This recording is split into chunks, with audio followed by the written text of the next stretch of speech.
पुराने जमाने की बात की होगी तो पुराने जमाने में या परंपरागत आपका जो और कुछ भी तो बता रहे हो आप मॉडर्न वॉरफेयर, इसमें जो इस जैविक का इस्तेमाल कहाँ किया गया ये बताया गया? कहाँ बता किया गया था? जैविक का इस्तेमाल सर वो बताया हम ये जो इंग्लैंड की बात को पता चला पुराने समय बताया गया मृत से जीव वगैरह वो जो शत्रु के खेत में उधर डाल दिए जाते नहीं उस समय हुआ था, विशुद्धि के समय हुआ था। विशुद्धि के समय उससे पहले स्पार्टन और नेपोलियन ने कुछ काम किए थे तो लोगों को गैस चैम्बर में डाल दिया था। शरीर गैस का उपयोग किया था। शरीर गैस, चलिए शरीर गैस का इस्तेमाल किया था। लेकिन हम जैविक की बात करें तो अभी भी अगर आपको एक बीमारी है हैजा, अगर होती थी तो क्या होता था? पूरा गांव साफ अगर इनके ये जीवाणु इकट्ठे कर लिए जाते या करे गए थे उस टाइम पर इनका ब्लास्ट किया जाता था। क्या करती थी उससे एक एरिया, बड़ा एरिया अफेक्टेड होता है। तो ये एक तरह का जैविक युद्ध हुआ।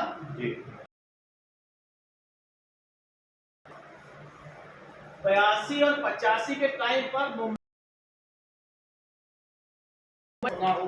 प्लेग 84-85 के बीच की टाइम वहां पर कहा गया था कि ये एक ऐसा कुछ एरियाज में ऐसा देखा गया था कि वहां पर 2 बलून थे और वो ब्लास्ट हुए वहां पर फटे। आजकल नहीं था तो वो बलून यानी गुब्बारे ही आसमान में छोड़ करके सैटेलाइट या मीटिंग से वो हवा में छोड़े जाते थे। और जब जिस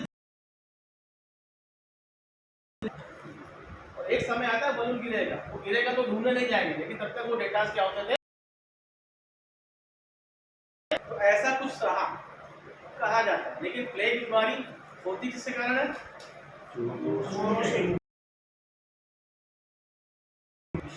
में कहते हैं जंप करता है जमीन से 2.5 से 3 फीट तक फैला, उसमें चूहों की मरने की तादाद बढ़ जाती है और चूहा मरा तो कितने लोग ढूंढेंगे उसको? पूरा ढूंढेगा। इसमें ना बहुत भी आती है बाबू से लोग परेशान होकर बोलना शुरू करें कहाँ गया ढूंढते हो ना। तो एक साथ बगल में तो सब छुपने की जगह खुद के लिए ढूंढेंगे।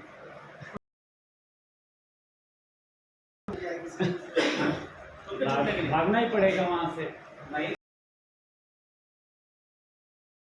बड़े पैमाने का होता है। अरे वो सफा करना पड़ेगा तब पीपी तब क्या होगा।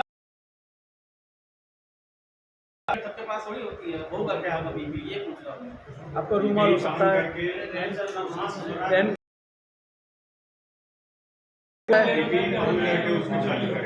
रेन कोट वाले गमबूट पहनने हैं जो 2.5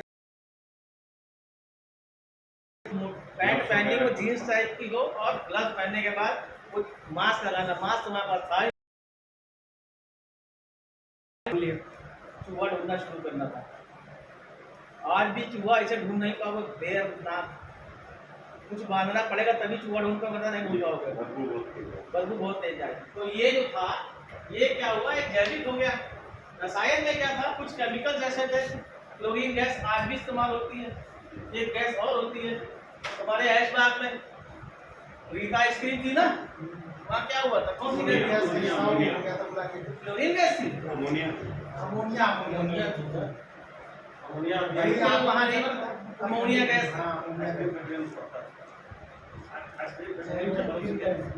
वहाँ भी बर्फ बनेगी, अमोनिया ही होगा।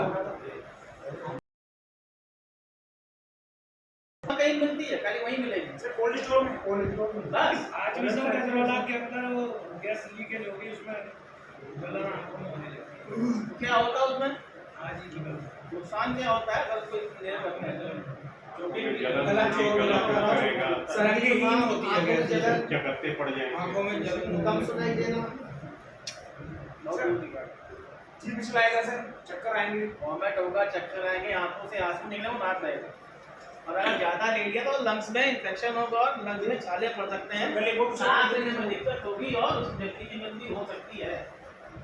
ठीक, सर गले को भी इफेक्ट करती है। सांस लेने में दिक्कत तो गला में करेगा।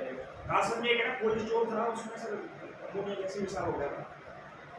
और एक और गैस आपको हर जगह मिल जाती है, प्राइवेट पब्लिक यूनियल में मिथेन है, methane urea, sorry sir urea urea ही बता रहे थे, यूरिया यूरिया हम पब्लिक यूनियल की बात कर रहे हैं। यूरिया यूरिया कहीं और जगह नहीं, खुले में जा नहीं पा रहे, पब्लिक यूनियल में घुसे तो क्या होगा, आंखों से आंसू तुरंत निकल आएंगे। यानी आंखें एक तो रास्ता आंखों ने बदला ही रहा, और आंखों से आंसू, और एक चीज और बीमारी अच्छी हो जाएगी। कौन सी चीज पता है? टीबी नहीं, जुकाम है तो ना, जुकाम से नाक साफ हो जाएगी तुम्हारी। ये एक फैक्ट है, यूरिक एसिड की महक जो है उसमें ऐसा होता है। ठीक, यहाँ पर बात की हमारे सर ने रेडियो एक्टिविटी की बात की थी। क्या था भाई रेडियो एक्टिविटी? रेडियो पदार्थ से रेडिएशन फैलता है। रेडिएशन काहे से फैलता, किससे फैलता, क्यों फैलता? रेडियो एक्टिव पदार्थ सर जो चीजें से रेडिएशन ना फैलता हो। कोबाल्ट 60 यूरेनियम ऐसा कुछ है जिससे रेडिएशन ना फैलता हो। सब चीज़ें सर, हर चीज फैलती है। सभी चीज़ों में रेडिएशन मोबाइल निकलता है। टावर सैटेलाइट होती हैं, उनमें का रेडिएशन माइक्रोवेव ये कुछ चीज़ों के कारण जो एक सामान्य इलेक्ट्रॉनिक चीज़ जो भी है सर, उसमें सब में रेडिएशन पाएगा लगभग। जितनी भी सेंसर वाली चीजें सर सर वो उनसे भी रेडिएशन मिलता है। अरे ये दीवारें भी रेडिएशन है, प्लास्टिक में रेडिएशन, कंक्रीट की दीवारें भी रेडिएशन है। रेडिएशन जेब में लेकर टहलते हो। इलेक्ट्रॉनिक से मतलब नहीं है, जो चीज विजिबल है विकिरण होगा तभी दिखाई देगा, जब दिखेगा नहीं तो काहे का तुम्हारा विकिरण। जब तक कुछ रेडिएशन हर एक चीज का होता है, आपने पेन भी पकड़ा है जिसमें भी रेडिएशन होता है, तो विजिबिलिटी नेगलेक्ट हो जाती है। लाइट स्ट्राइक करेगी, रिफ्लेक्ट करेगी, साथ में रेडिएशन तो होगा। लेकिन ये हमें नुकसान सबसे नहीं बड़ा रेडिएशन कौन कर रहा है? सूर्य। हम तो बाद में एटम और सब की बात करते हैं, तो रेडियो एक्टिव मटेरियल हमारे पास क्या होगा, सब कुछ है। लेकिन क्या होता है, कुछ अमाउंट जो है हमेशा हमारे साथ चलता है, वो हमारे शरीर को नुकसान नहीं पहुंचाता। लेकिन रेगुलरली अगर हम इस मोबाइल का फोन का इस्तेमाल भी कर रहे हैं और साथ में एक दोनों लटकाया हुआ है, इसका ये एक हमारे हमेशा एक कान में लगा रहेगा, तो इसका नुकसान भी होगा। क्यों? अब इसमें दो कारण है, इसमें दो चीजें लगती हैं। एक इलेक्ट्रोमैग्नेटिक वेव है जिससे कि आपको सुनाई दे रहा है, और साथ में जो मोबाइल फोन है इसके साथ क्या चल रहा है, इलेक्ट्रो सर्किट चल रहा है कंटिन्यू, कि बैटरी हटा तो रहे नहीं आप, मोबाइल स्विच ऑफ कर दो, सर्किट चल रहा है, तो सर्किट का मूवमेंट होता है, ये regular up and down wave में चलता है। तो ये भी क्या है, अच्छा या बुरा? बुरा। हम बहुत खुश होते हैं, मेरा बच्चा मोबाइल कुछ जानता लेकिन मोबाइल बड़े अच्छे चला रहा है, ये अच्छाई नहीं है बच्चे की। आप ये बच्चे के लिए क्या कर रहे हो? बॉडी पे नहीं, आँख पे असर होता है, क्योंकि उसको आदत पड़ गई है। तो हमारी आंखें, बच्चे की आंख तो वो स्थिर नहीं रहती, तो स्थिर नहीं रहेंगी तो क्या होगा, विजिबिलिटी डिस्टर्ब होती है। ये नहीं कि बच्चा खाना नहीं खा रहा मोबाइल दे दिया, बच्चा खाना खा लेगा। ये क्या चीज़ें हैं, ये डिस्ट्रैक्शन है, और जो माइंड सेटअप नहीं कर पाता उस जगह पर, और हमारी आंखें डिस्टर्ब होती हैं, तो इसका नुकसान भी ये फिजिकल पर्पस के सामने करता है। वेपन्स है क्या? अल्फा बीटा गामा रेज, हम क्या क्या पढ़ेंगे इसमें, रेडिएशन का फंडामेंटल, रेडियोएक्टिव मटेरियल क्या है और कंटामिनेशन कैसे होता है। ठीक है, अब क्या है इसमें,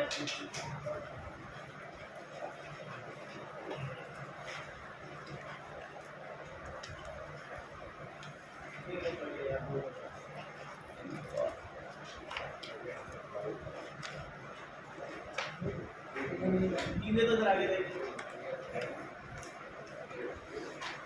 मैंने सॉरी pronounce किया।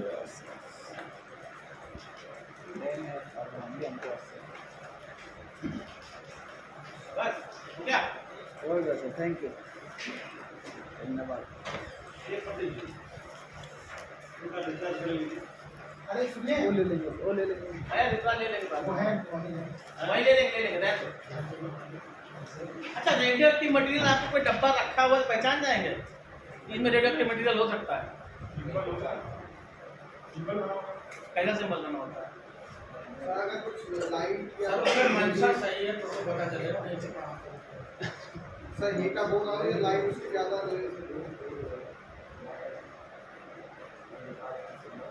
कंफर्म तो नहीं, बट क्या ये चेतावनी का सिंबल जरूर लिखा होगा। लो। किसी प्रकार की चेतावनी का सिंबल होगा। नहीं, पंखा बना होगा, उसका एक कलर स्क्रीन से सामने बिल्कुल सही कह रहे हैं। ये जो बना हुआ है ये पंखा, ये कलर तो दिखाया गया, कलर चेंज करना है। अगर ये पंखा बना है तो it means it's a radio active material. Sir जैसे एमआरआई सेंटर में जाते हैं तो वहाँ पे से ऐसे पंखा बना रहता है। हर जगह और रूम में बता रहता है कि मेटल का कहाँ चीजें लेके मत जाएं। जब भी एक्सरे होता है या आपका एमआरआई या ऐसा कुछ जहाँ पर आपको किसी भी इलेक्ट्रॉनिक इक्विपमेंट के साथ गुजरना होता है, उस टाइम पर आपकी बॉडी के सारे मेटल्स क्या कर जाते हैं, रिमूव करवा दिए जाते हैं। अगर ये रिमूव नहीं करवाएंगे तो क्या होगा, कौन खराब होगा? मशीन खराब होगी सर, मशीन खराब होगी। खींच लेगी। और अभी फिर वो magnetic high magnetic wave release नहीं करती, मशीन ही पास होगी। एक ऐसा हुआ था, एक हादसा, किसी मंत्री या उनका गार्ड गया, मैंने अंदर जाएंगे तब तक मशीन और छोटे तो सीधा निकल करके जाके चिपक गई। और मंत्री जी की ऐसे चिपकी थी, अगर मंत्री जी की सर थोड़ा नीचे ना होता तो शायद सर को फाड़ते हुए चिपकती जाकर। वो मशीन ऑफ होने के बाद क्योंकि वो गन नहीं छूटी, जाना पड़ा, दूसरा गैस यूज करना पड़ा। दूसरा एक्सरे मशीन। एक्सरे क्या है? एक certain amount of radio active material है जो आपके शरीर की हड्डियों को वो किसी फिल्म पे दिखा रहा है। नॉर्मल जो फिल्म होती है उसे एक्सरे कहते हैं। वो एक्सरे नहीं होता, वो एक्सरे फिल्म होती है। रेस तो आपको दिखेंगी ही नहीं। और अगर ज्यादा ही अगर एक्स्ट्रा हो गया तो एक और प्रॉब्लम आएगी। वो क्या आएगी? आपको ज्यादा कई बार बहुत एक्सरे करवानी है। एक्सरे अल्ट्रासाउंड ये सब पहले ज्यादा नहीं करवाना चाहिए, कैंसर होने का स्किन कैंसर का खतरा बढ़ जाता है। ठीक है, तो हर एक चीज को पहचानने के लिए गवर्नमेंट ने या यूएनओ ने एक नाम दिया है, उसे कहते हैं प्लैंक कार्ड। अब ये प्लैंक कार्ड आपको हर जगह दिखते हैं। अगर ऐसा ब्लॉक है और ब्राउन डॉट है इसमें, तो ये क्या है? कौन सा सिंबल है? प्लैंक कार्ड है। अगर ऐसा है और ग्रीन डॉट लगा हुआ है तो क्या चीज है? शाकाहारी हो गया। वेरी गुड, शाकाहारी हुआ। और ये मतलब कि मांसाहारी है ना, एग इन्वॉल्व है। रेड डालते से रेड काट रहा था, रेड और ग्रीन होता है सर। ग्रीन को रहता है कि ये गेस ब्राउन भी होगा, ब्राउन रेड नहीं, ब्लू भी होता है। रेड खाने के लिए कभी भी नहीं होता है, ब्राउनिश होता है, ऑरेंज के डार्क ब्राउन। ठीक है, नहीं ऐसा देखा है? ये ब्लू कलर का है और ये व्हाइट है, ये येलो है। ये सब जो कीटनाशक दवाइयां बनती हैं उनमें जोड़ते हैं। स्टैंडिंग लाइन कार्ड कीटनाशक है ना। चलिए एक और दिखाता हूँ। अगर ये प्लैंक कार्ड ऐसा है और इसमें, इसका मतलब क्या हुआ? Flammable, highly internal, oil highly चीज नहीं आता। ये तो स्टूपिड नंबर है 1 2 3, कम से लेकर ज्यादा ज्यादा ज्यादा बढ़ता जाता है। इसे कहते हैं प्लैंक कार्ड। ये होते हैं आइडेंटिफिकेशन मार्क्स। अगर किसी को ना पता हो तो इन सब का इस्तेमाल देख करके व्यक्ति कंफर्म कर सकता है ये क्या क्या चीजें हो सकती हैं, ये नुकसानदायक हैं या हमारे लिए लाभकारी हैं। नीचे नापी के बदले से ये बनाया है आग का, आग है वो कौन टाइप का कैसे ही बनता है ऐसा बनेगा, बर्फी जैसा कैसे क्या कहते हैं इसे? ठीक है, तो ये इसमें अगर फायर बनी हुई है, अगर नंबरिंग भी होती है, ये सारे फ्लाइंग कार्ड यूनिवर्सल हैं, ये हर जगह एक जैसे होंगे, इसमें कोई चेंजेस नहीं किए जाते हैं, चाहे वो इंडिया हो या कोई और देश। 75% लोगों को पता ही नहीं होता जी 75% लोगों अब तो हम दे रहे हैं ना, तो 75 तुमको अलग कर रहे हैं भाई। ऐसी सर उसका होता है जैसे साबुन का है, साबुन का TFM जो होता है वो 80% जितने सोप आते हैं वो स्नान योग्य होते ही होते ही नहीं। गुड क्वालिटी सोप अच्छी क्वालिटी होती है 76% एनिमल्स की भी होती है। आप देख लें हर एक साबुन का अलग एक रेशियो होता है, परसेंटेज होता है, बनाने में वो वो आकर बात करना, बाद में गूगल देखना भी नहीं, ये हमारे मैटर नहीं। उसमें क्या होता है, चर्बी की मात्राओं के बारे में बात होती है, लेकिन जब वो साबुन जो है आपका कैसा कहें, TFM उसका असर होता है टोटली फैटी मैटर। भाई जो नॉर्मल चर्बी कह रहे हो, चर्बी है तो ऑयल, अब ऑयल्स यूज करते हैं और मॉइस्चराइजर यूज करते हैं, पहले था चर्बी का इस्तेमाल हुआ, तो अब वो रह नहीं गया। चलिए atomic nuclear physics, atomical structure, isotope, isobar, भैया केमिस्ट्री आ गई यहाँ पे। केमिस्ट्री कितने लोग पढ़े हैं? हम तो नहीं पढ़े। कितने लोग पढ़े केमिस्ट्री?